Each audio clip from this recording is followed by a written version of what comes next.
What's good, everyone? Welcome to my channel. Now, I am here today to inform you guys that Capcom has just announced some big news for Resident Evil 4 Remake, and that would be that the inevitable Separate Ways DLC, which is basically like an Ada-centric campaign following the events of RE4 from her perspective, will be heading this way on September 21st. That is Thursday of this week, so that's really close.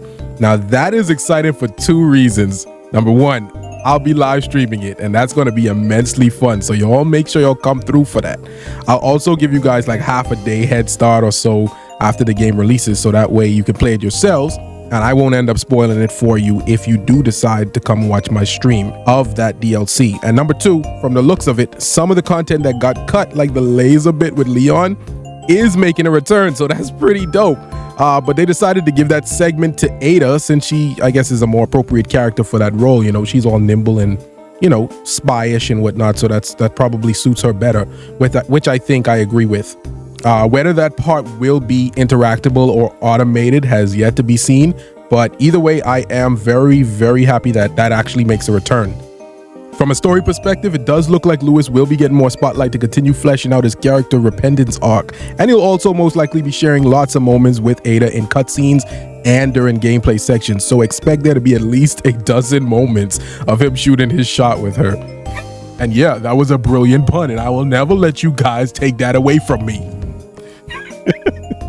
Anyways, I think there's also a chance that there will be a part or two where we get to control him, similarly to the shorter Ashley portions, but just a bit more action oriented since he can actually shoot things, you know what I mean? But he only has a handgun and sidearms, so there can still be tension with his gameplay depending on how it's handled. And I trust Capcom to handle, if you know what I mean. Now, another element that I found interesting that was not in the original game at all is the fact that Ada now gets infected at some point.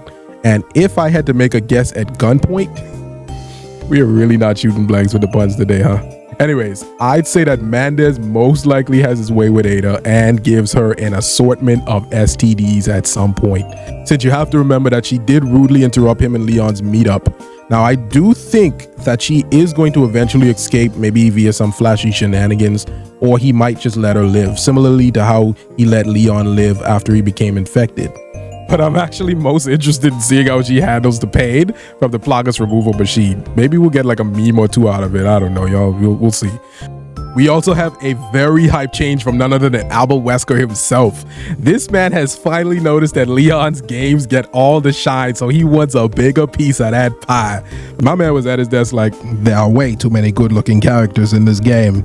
I was willing to put up with Ada, Leon, Ashley, Lewis, Mendez, Krauser. Go get the girl. But they crossed the line when they added El Gigante. Something must be done about this. This game is not big enough for us all. And he actually shows up in person. Bro, I was so hyped to see that. We need more than just one interaction from him in this DLC, because I am going to be really upset if it's just that one scene we see with him and Ada. He needs at least like three. At least three, and I'll be okay with that. Oh yeah, and remember the Verdugo that didn't merge with Salazar in this remake? Well, guess what? We have to face it as Ada in this DLC, and I could not be happier about it. The Verdugo is like the top 5 scariest things to encounter in this game, and I do hope that it's able to top Leon's encounter with the other one.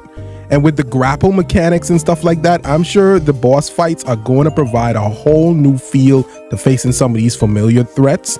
And I cannot wait to go through this DLC with you guys. It's going to be so amazing.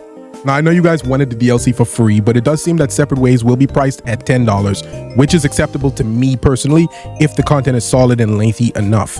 Now, if you guys haven't purchased the base game yet, instead of buying it from Steam, you can easily save some cash by purchasing it from Fanatical or even CD Keys. Here are some of the price differences that I will be posting on screen right now. I will also be linking all the sources in the description, so make sure to take advantage of it while you can. I hope you guys are as hyped about this new content as I am, and would love to hear your thoughts on it. What other interactions or additions do you want to see added, and do you want to see anything removed or replaced? Let's have a discussion about it, and I'll see y'all in the live stream once it's been released. And oh yeah, you know, subscribe and like and, you know, all that stuff. It's whatever. Bye, everybody.